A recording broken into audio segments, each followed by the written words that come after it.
مثنى وثلاث ورباع.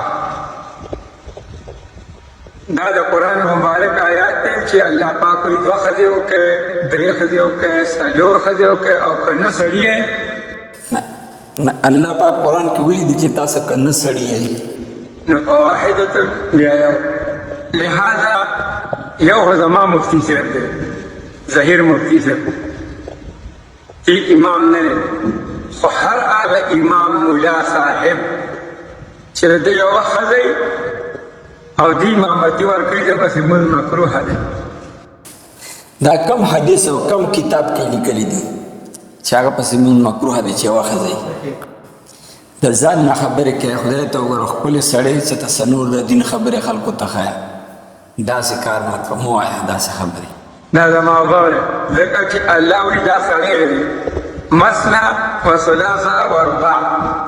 نو که نه سړی نه په واحدتن نه سړي ته چې ته سړی نه نو چې سړی نه هغه پسې مونځ نه کېږي. او که ما پسې مفتیان او ملیان ټول ته زما د دې خبرې پوره په پوره اعلان دی چې دوی ما سره په دې مناظره وکړي چې یوې ښځې خاوند ته الله پاک سړی نه دی ویلي، ځکه چې سړی نو پوره سړی هغه دی چې دی به پوره سړی وښځې کوي، او چې بیا لږه بیا زما په شان دی نو ځکه زما دوه ښځې دي نو زه هم پوره سړی نه یم.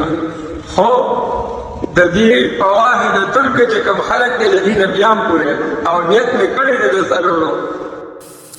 او ستا په شان نیت زمونږ هم دی، د هر چا نیت دی، چا سره ښځې بدې شي. څلور ښځې نه چې زه وایم چې که اجازت وي ما به ډېرې کړې وي، خو کم دي، کم ځای نه میلانې دي.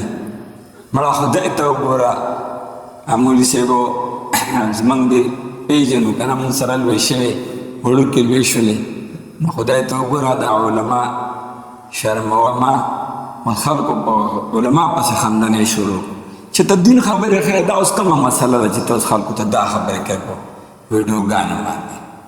ستا به ډېره مهرباني ته داسې خبرې مه کوه. که نه لکه تبلیغ وایي چې څلور میاشتې نیت وکړئ د مرګ نه مخکې وکړئ، نو په دې نیت باندې زه بچ یم. که نه زما ټولو مولیانو ته چیلنج دی چې او ټولو عوامو ته یم چې هغه امام پسې بلکل مونځ ونه کوي چې د هغه